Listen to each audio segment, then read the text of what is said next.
Estamos de volta com o programa Algo a Mais, agora faltando 10 minutinhos para as 11 horas, o programa é ao vivo aqui na TV Mato Grosso, canal 27, entramos todos os dias às 10h30, vamos até às 11h30, e a gente sempre conta aí com a sua audiência, né, com a sua presença aqui com a gente, tá bom?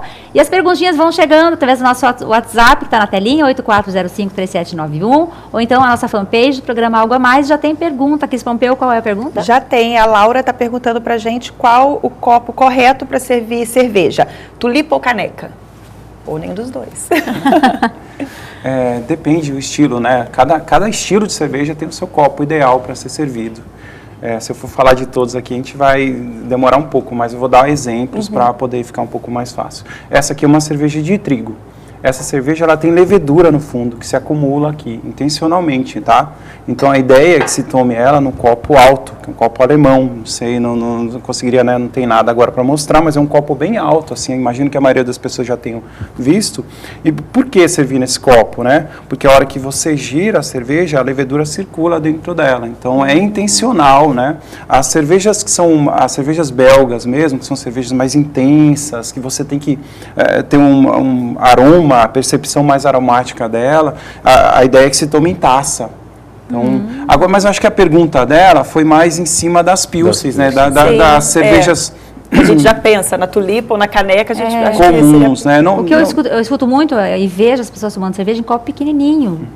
Por quê? Para não esquentar, então, né? Mantém sempre geladinho. Eu aconselharia a caldeireta, eu acho um copo bem interessante para tomar as cervejas pilsens, né? É um copinho... É um copo um pouquinho menor que esse aqui, tá? Ele vem aqui um pouquinho menor que esse, um copo bacana para degustar.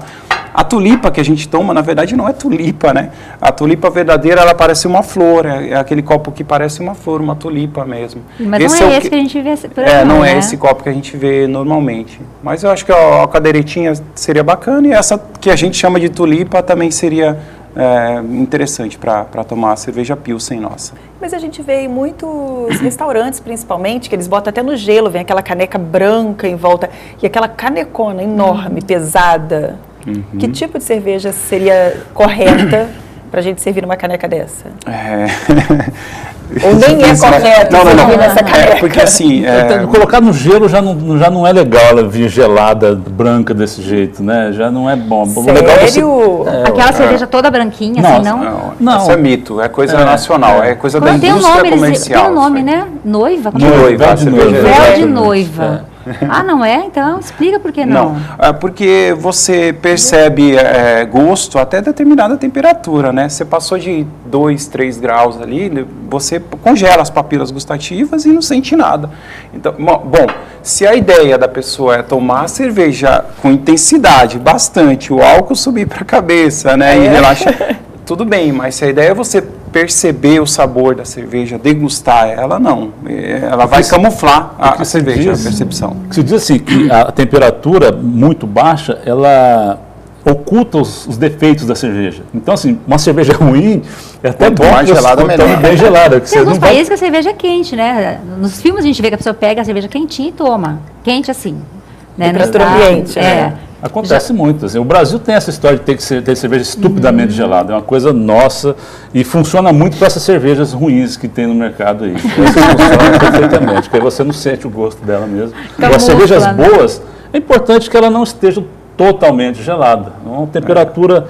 mas também a gente tem que... Nós estamos em Cuiabá, né? Uma cidade muito quente. Não dá para tomar uma cerveja quente também, né? Então, acho que tem que ter a dose ali, né? Eu, como eu trabalho com serviço e, às vezes, abrindo público novo, o que eu faço? Eu deixo ela sempre geladinha, mas não na temperatura que seria para nós ideal. Então, a pessoa vai tomar ela gelada e se alguém que já conhece, como eu, que já tem um convívio já um pouco maior, deixa esquentar a cerveja e toma na temperatura que quer, né? O contrário já não dá para fazer. Eu tenho um amigo que se diz assim, Gisele, tem um barzinho bacana, aliás, tem um barzinho que não é tão bacana, mas a cerveja é super gelada, então vale a pena ir, entendeu? Não é isso, Márcio? Mas a gente não condena a primeira pedra. Exatamente. Você está num calor danado, um sábado à tarde também, né? Aí vem com a cerveja quente e fala, volta a cerveja, tão gelada. E qual a forma correta de degustar uma cerveja?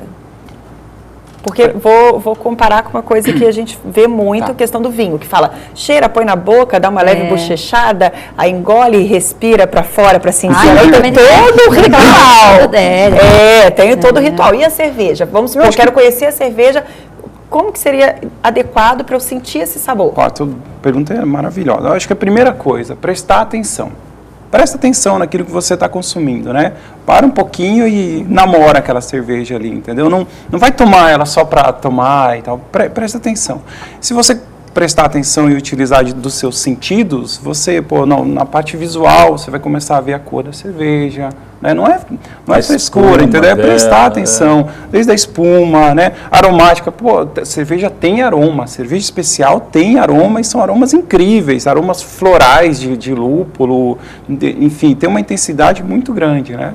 E na parte de sabor mesmo, só prestar atenção. Eu acho que essas outras técnicas aí são... Pode parar por aí, né? Acho que tem pessoas que trabalham com isso, que acho que tem que fazer, sentir, cheirar e olhar. O Márcio é do ramo, ele é um especialista. Agora, o público mesmo, em geral, faz o que ele falou, presta atenção, toma, dá uma olhadinha, mas curta a cerveja, isso que é mais importante. E a questão do colarinho? Eu prefiro sem ou com colarinho, né, que é a espuminha. A espuma faz parte da cerveja, então? Faz parte, é fundamental. Né? Tem gente que não gosta, ela né? Preserva aroma, preserva o sabor, né? É fundamental. Mas não em grande quantidade, né? Pouquinho. Depende do estilo também, mas na Pilsen, o ideal é que seja aí o quê? Um centímetrozinho e tal, né? E tem sempre os segredos, né, para servir cerveja. Eu falo que às vezes eu não sei, que eu vou colocar, eu fico, ai meu Deus, vai dar muito colarinho, não vai? Eu fico naquela coisa. Tem algum segredo para colocar de uma forma que forme a espuma numa quantidade adequada? A Pilsen não tem muito segredo de servir, né? A cerveja que a gente toma não tem muito segredo mesmo. Tem que... Eu costumo girar um pouquinho o copo e servir ela.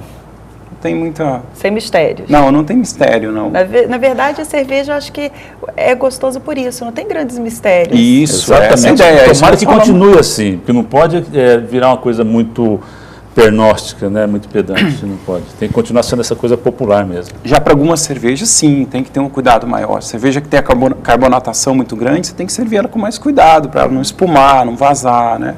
Mas são coisas funcionais, não é algo, né, que tem que ter um ritual exatamente para ser feito. Eu no início do programa perguntei para o Márcio se cerveja faz bem à saúde, mas quem não respondeu, o Anselmo não respondeu. O que você acha, Anselmo? Assim, eu estava até falando com o Márcio, assim, eu não sou muito indicado para dizer se faz bem ou se faz mal para a saúde. O que eu digo é o seguinte, é lógico, como você falou, faz bem para a alma, isso faz, que é uma coisa assim que te relaxa, faz você se interagir com outras pessoas.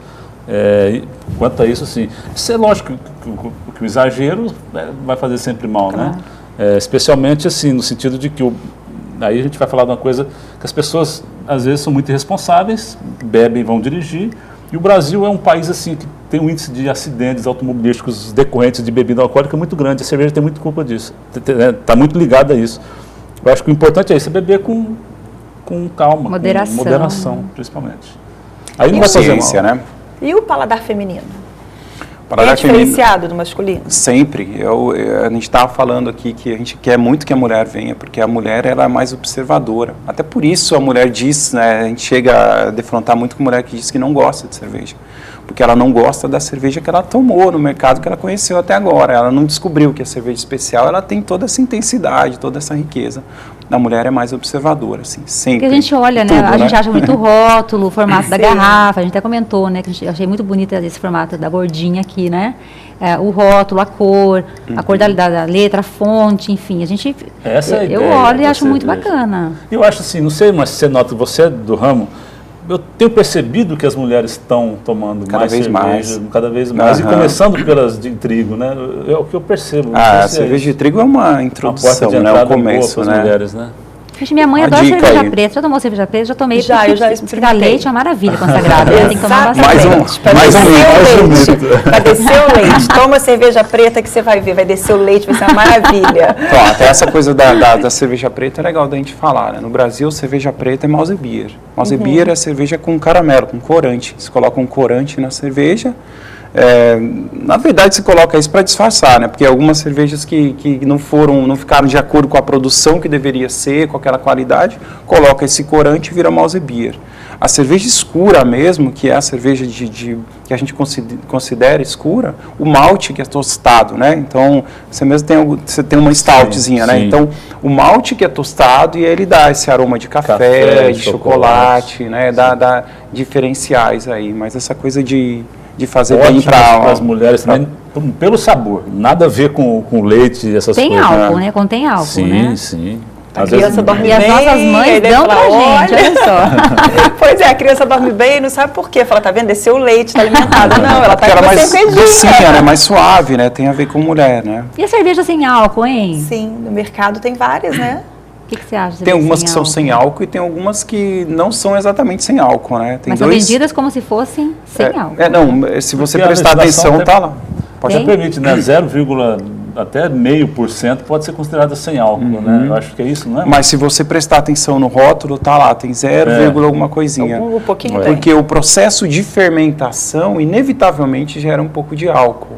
Agora, tem algumas cervejas que tem no mercado hoje, que é um processo alemão, que eles retiram eles fermentam a cerveja, retiram todo o álcool dela, e aí sim é uma cerveja completamente sem álcool. Eu diria que não é nem cerveja, é um xarope de malte. Eu ia perguntar, é cerveja, você não tem álcool? O que caracteriza a cerveja é uma bebida alcoólica, né? Feita de um processo de fermentação do malte com adição de água e lúpulo. É isso, cerveja caracteriza-se por isso. Então, se tirou o álcool, ou se tirou o lúpulo ou o malte, não é mais cerveja. Porque a pessoa ela quer se enganar, será, né, Cris? Quer se enganar, quer tomar, às vezes falando, eu adoro o sabor da cerveja, para não ficar sem durante a gestação, toma cerveja. Por recomendação médica, muitas vezes as pessoas, né, é uma opção, por recomendação médica. Eu tomaria também. Nós falamos da cerveja escura, me veio, na cabeça, eu estava lembrando, teve uma época que no inverno lançava-se a cerveja Bock. O que era? Era uma cerveja escura? Era uma cerveja mais forte, não era? Sim. Sim, ela é mais forte, mas também ela pode ser tomada em qualquer época do ano, né? Criou-se esse mito de que Bock tem que ser tomado no inverno. Talvez até um jogo comercial, ela não é tão forte assim. Ela não é tão forte, exatamente, ela não é uma cerveja. Mas é uma cerveja saborosa, e essa sim, ela não é com adição de nenhum ingrediente que não seja puro mesmo. Ela tem um maltezinho tostado, né? Uma cerveja bem muito boa para tomar qualquer época do ano. E a cerveja importada, hein? A aceitação está sendo legal? É uma cerveja boa? É uma cerveja cara? Até é legal você voltar de novo no caro, assim, a nossa referência de cerveja no Brasil é muito barata. A gente toma cerveja e, se vocês prestarem atenção, tem cerveja que é mais barato que água. Né? Você comprar um garrafão de água de 2 litros, às vezes é mais barato, de 1 litro você acha é mais barato do que uma cerveja. Eu me pergunto, porque como que se faz isso, né, dentro do processo? Então a nossa cerveja ela é muito, muito barata mesmo, a cerveja comercial. Aí as cervejas especiais não, elas têm um preço um pouco diferente porque tem uma preocupação muito maior, né? Porque tem uma intensidade muito maior, né? Tem umas com os preços bem diferentes, né? Não, aí você tem uma variação muito grande, né? Você tem uma variação muito grande. Mas tem importada que chega mais barato do que artesanal, para ter ideia, assim, né? Agora, tem algumas aí que extrapolam. Eu tenho cerveja de R$700, né? Cervejas feitas por monges, cerveja de 3 litros também. Eu ia te perguntar isso, o que faz uma cerveja ter um valor tão alto? É o quê? É o produto, é a qualidade? É ser diferente porque foi feita no monte, comprou um monte? Nesse caso eu exagerei, assim, né? Eu peguei uma coisa bem lá em cima, então toma cuidado, não é? Cerveja especial normalmente você toma aí por 12, 15, R$18, você toma essa seria a média de valor de mercado. Das cervejas especiais, sim. Você vai degustar uma cerveja muito boa nesse valor, né? Não dá para comparar com a comercial que você toma. Mas se você também for degustar, você vai perceber que a comparação não existe mesmo, não tem, né? Você mesmo por si vai tirar isso daí. O que faz o preço da cerveja comercial dessas que existem no Brasil serem baratas é a escala, né? Aquilo que você falou. Elas não são puro malte, então assim, elas são feitas metade com o malte, que é uma matéria-prima mais cara, e a outra metade com o que tiver de cereal, arroz, milho, e isso também barateia a cerveja. As cervejas especiais, elas são puro malte, então assim, daí elas já ficam mais caras. Mas eu acho que também Principalmente também por causa da escala, né, Márcio? Eu acho que a barganha, né? Uma cervejaria grande dessa vai negociar uma tampinha, vai negociar milhões e milhões de tampinhas. Também. A artesanal vai negociar ali, sei lá, 1.000 e pouco, entendeu? Então, se tem um poder muito maior também para poder negociar, né? Mas a gente tem que ver o custo-benefício. Às vezes é mais benefício você tomar uma cerveja de 17, 18 reais do que tomar uma de 4, 5. E de fato é mesmo, você sente a diferença, ela é muito melhor. É o mundo sem volta, depois que mundo a pessoa sem volta, começa a exatamente. tomar e prestar atenção no que está consumindo, ele não volta mais para aquilo que Agora, eu não digo desta cerveja eu não beberei. Eu bebo mesmo. Não sei pelo você, contrário. eu não tenho preconceito Dessa eu nenhum. beberei, tem que preconceito nem experimentar pensar. tudo. De jeito nenhum. Eu tenho um churrasquinho em casa, mas vai... Aliás, a nossa ideia principal é essa, né, Anselmo? Pô, se você acha que a cerveja que você sempre tomou, que teu pai tomava, que teu avô é a melhor cerveja que existe no mundo, ótimo, pode tomar e achar que é melhor. Mas aí a pergunta que a gente quer fazer para esse cara que toma é, mas o que você já tomou para achar que essa é melhor? Quais são as outras referências que você tem para poder dizer que essa é a melhor, né?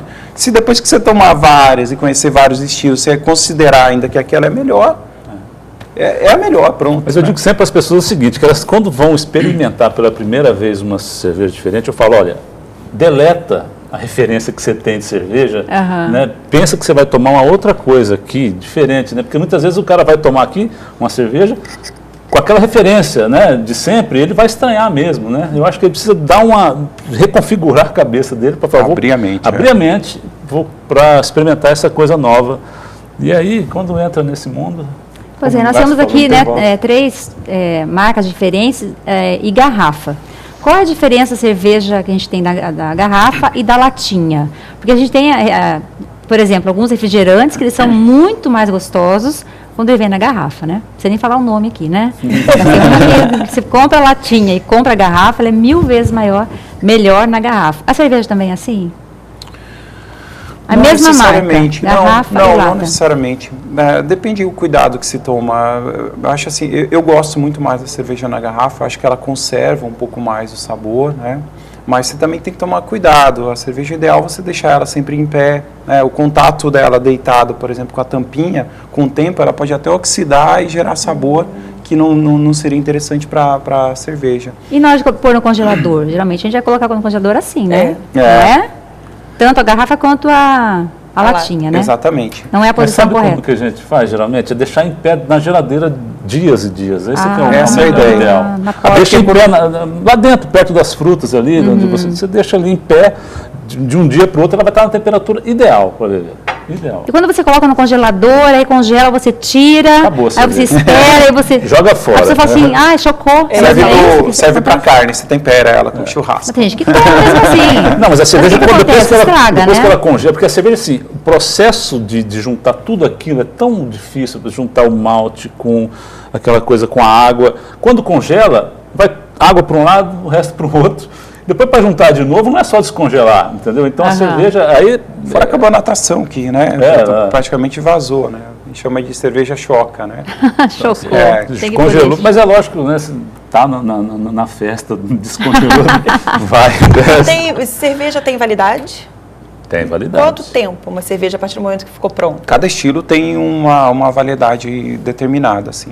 As Pilsens, que são cervejas mais sensíveis, né? Que a gente toma aqui, elas têm uma validade menor, aí de 6 meses, 7 meses, normalmente. Mas eu tenho cerveja lá que são vintage, que são envelhecidas, né? Que quanto mais próxima do vencimento, não é exatamente isso, mas ela tem uma safra determinada, entendeu? Ela tem um ápice da safra dela. Então, 2016, 2017, eu tenho cerveja que vence em 2018. E que o ideal, o melhor para você beber ela é em 2018. Agora, não se recomenda depois disso. Bom, vamos tirar uma perguntinha no ar, vamos para o intervalo. Qual a diferença da cerveja e do chopp? Alguém sabe responder aí de casa? Você pode entrar em contato com a gente através da fanpage Algo a Mais ou do nosso WhatsApp 84055791. Acertei, Cris? 84053791. Até eu tenho que falar. 3791. Tá na telinha, é só mandar essa pergunta, a gente volta já. Então, saber a diferença da cerveja e do chopp.